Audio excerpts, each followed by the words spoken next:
औज़ुबिल्लाहिमिनश्शैतानिर्रजीम बिस्मिल्लाहिर्रहमानिर्रहीम। प्यारे बच्चों अस्सलाम वालेकुम। प्रोफेसर तनवीर आपके सामने हाज़िर खिदमत हैं। प्यारे बच्चों, आज की जो हमारी वीडियो है वो BA पार्ट 2 के स्टूडेंट के लिए करेक्शन के हवाले से द मोस्ट इम्पोर्टेंट करेक्शन है ये। और इसमें आप देखें, मैंने 10 करेक्शन जो है पेपर की करवा रहा हूँ आपको। और पेपर में चॉइस होती है बहुत बड़ी, यानी कि 10 में से 5 करनी होती है। तो मैं 10 की 10 कराऊंगा आपको, फिर उसके बाद बताऊंगा कि सबसे ज़्यादा जो आसान है वो 5 कौन सी है। जो आपको सबसे आसान लगी वही आपने 5 करनी है। तो हमारी पूरी कोशिश होगी करेक्शन और ईडियम हम आपको वीडियो के ज़रिए आपके सामने लाएं, ताकि हमारा कोई बच्चा फेल ना हो। अगर उसके बाद हमारे आप नोट्स यूज़ करेंगे तो बाकी जो है नोट्स आपको इतना बड़ा बेनिफिट दे देंगे कि आपको यकीन नहीं आएगा।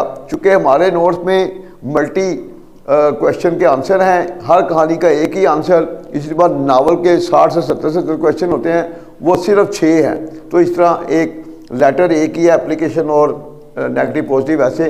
तो बच्चे मोस्टली जो फेल होते हैं इनसे, तो ये हम आपको वीडियो की शक्ल में आपके सामने लाएंगे। बाकी नोट्स लें तो कम अज़ कम 50-60% नंबर आपके लिए लेना कोई मुश्किल नहीं होगा। तो आगाज़ करते हैं। He wrote a best book. जब किसी फिक्रे में बेस्ट का लफ्ज आ जाए तो बेस्ट से पहले कभी आर्टिकल ए नहीं आएगा।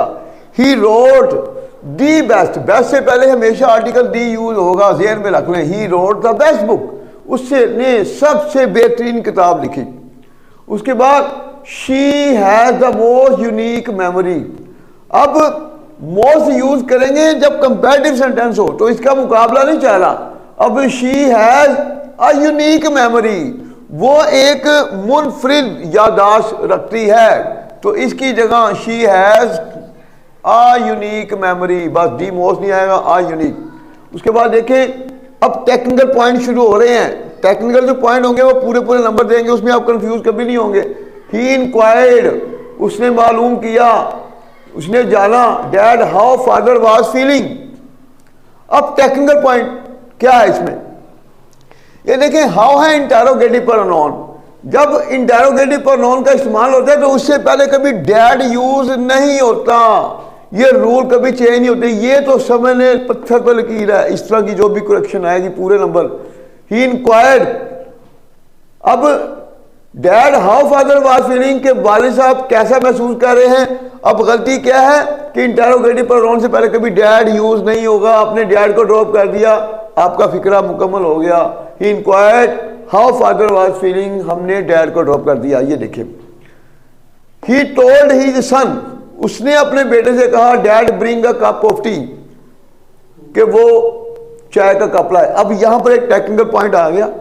देखें, अगर किसी फिक्र के 2 हिस्से हों, पहले हिस्से में अगर हम किसी को कोई काम करने के लिए कहें तो जो उसका सेकंड पार्ट होता है वो हमेशा टू से शुरू होता है, और उसमें कहने की अंग्रेजी हमेशा आस्क्ड होती है।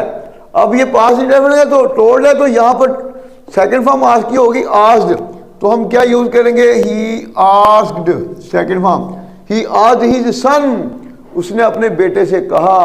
अब यहां पर डैड को खत्म करेंगे तो वर्ब से पहले टू, तो सेकंड पार्ट हमेशा टू से शुरू होता है। He asked his son to bring a cup of tea, उसने अपने बेटे से कहा कि वो चाय का कप लाए। तो ये यूज है, ये ध्यान में रखें। मैंने बच्चों से कहा कि वो अंग्रेजी सीख लें। आई आस्क्ड द चिल्ड्रन, अब के वो की नहीं होगी, टू लर्न इंग्लिश, तो ये यूज है।